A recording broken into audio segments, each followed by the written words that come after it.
Di saat kasus COVID-19 mencatatkan penambahan drastis, rumah sakit yang menangani justru tengah kewalahan dalam hal penanganan.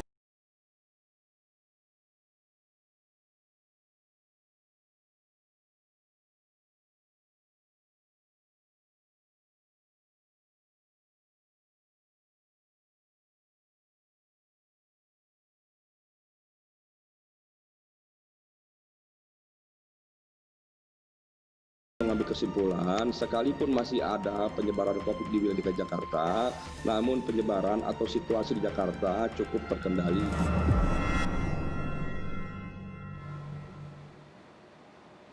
Kondisi overkapasitas rumah sakit dialami langsung oleh salah satu dokter di salah satu rumah sakit kelas C di Cikupa, Tangerang yang kesulitan mencari rumah sakit rujukan bagi pasien. Sudah terhubung dengan Mata Najwa, Dr. Otiara Febrianisa Akbaria. Selamat malam, Dr. Otiara. Selamat malam, Mbak Nana. Dokter, jadi saya ingin tahu, Iya, dokter dan teman-teman di rumah sakit susah sekarang mau merujuk pasien COVID ke rumah sakit rujukan? bisa dibilang seperti itu sih. Kita benar-benar kesulitan sekali untuk mencari rujukan. Karena kan memang di awal kita memang komit untuk tidak merawat pasien dengan terkonfirmasi. Jadi kita hanya sampai ke suspek saja. Kalau dulu bilangnya kita namanya PDP, Mbak Nana. Mhm.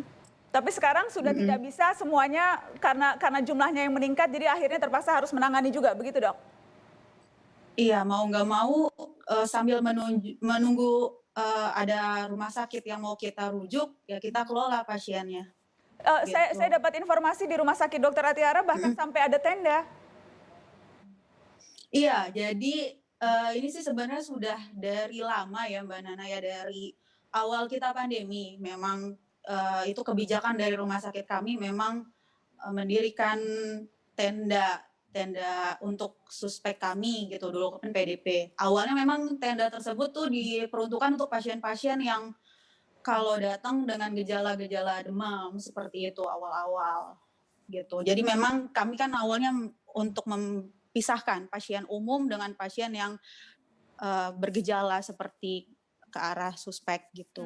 Tapi sekarang tendanya akhirnya digunakan juga untuk pasien-pasien yang memang diduga kuat atau suspek COVID begitu ya dok? Mm. Awalnya tenda itu kalau kami gunakan sebagai darurat gitu loh Mbak Nana. Tapi karena makin ke sini makin ramai pasien-pasien yang kami duga dengan suspek itu ya mau nggak mau itu kami gunakan gitu. Hmm. Karena awal-awal itu hanya buat transit aja Mbak Nana sampai dapat rujukan gitu. Bisa digambarkan ke kami, jadi seberapa sulit sekarang? Apakah memang biasanya kalau merujuk itu dengan sehari dua hari dapat, tapi sekarang harus berhari-hari menunggu? Jadi perbedaannya seperti apa dok? Sebenarnya itu di awal pandemi sampai pertengahan lah ya, kalau nggak salah itu bulan Mei, Juni. Kami memang agak bisa dibilang lebih mudah lah dibanding akhir bulan kemarin sama awal bulan ini. Waktu dulu pertengahan pandemi itu sekitar Mei dan Juni itu kami bisa misalnya kedapatan pasien di shift malam, shift pagi kami bisa dapat rumah sakit rujukan yang kami tuju gitu, langsung ACC kirim gitu loh Mbak Nana. Kalau sekarang? Kalau sekarang kami bisa lebih dari 2 hari gitu. Dan apa yang akhirnya harus dilakukan? Apalagi kalau pasiennya misalnya kondisinya harus segera mendapatkan penanganan spesifik begitu, sementara rumah sakit Dokter Atiara itu rumah sakit kelas C yang mungkin saja fasilitasnya tidak mencukupi, apa yang dilakukan dok? Kami sih memang dari awal kami dan teman-teman itu memang komitmen. Jadi setiap pasien memang yang datang ke kami akan maksimalkan kesehatannya gitu. Jadi dengan apa namanya peralatan kami yang benar-benar ya tidak memadai lah ya untuk pasien-pasien suspek seperti itu, kami maksimalkan apapun yang kami punya, kami maksimalkan benar-benar semaksimal mungkin gitu. Pernah ada kasus atau ada situasi yang kondisi pasien kritis yang kemudian harus penanganannya akhirnya jumpalitan, boleh diceritakan ke kami dok? Sebenarnya memang di akhir-akhir bulan kemarin itu kami kebetulan banyak dapat pasien-pasien yang dengan gejala sedang sampai berat ya Mbak Nana ya. Itu ada beberapa pasien kami yang benar-benar komorbidnya benar-benar banyak banget dan memang sebenarnya butuh ventilator, tapi kami ya bagaimana kami nggak bisa gitu, karena rumah sakit kami memang tidak menyediakan ventilator khusus yang untuk pasien-pasien dengan suspek gitu. Jadi ya mau tidak mau, memang kami ya semaksimal mungkin kami pasang alat bantu nafas, ya kami kami lakukan tindakan intubasi ya dengan alat yang kami punya gitu. Ya mau nggak mau gitu. Jadi apapun dilakukan untuk menyelamatkan nyawa pasien begitu ya dok, walaupun kondisinya betul-betul sulit. Baik, saya ingin minta tanggapan Prof Wiku. Prof Wiku, ini gambaran ini di Tangerang begitu, tidak jauh dari ibu kota. Kita bisa bayangkan bagaimana di daerah-daerah lain. Bagaimana Prof Wiku? Ya, jadi memang di Jabodetabek ini kan penduduknya banyak sekali dan ternyata memang yang di DKI ini pasiennya ternyata sekitar 30% berasal dari Bodetabek. Dan itu juga menjadi beban untuk DKI juga. Jadi sebenarnya beberapa daerah lainnya juga sudah ketersediaan tempat tidurnya khusus untuk ICU dan isolasi juga terbatas. Tetapi yang paling alarm itu adalah di DKI ini. Karena adanya daerah penyangga yang juga semuanya memerlukan fasilitas di DKI karena mereka juga bekerja di DKI juga gitu. Nah, kondisi ini yang harus kita kendalikan segera.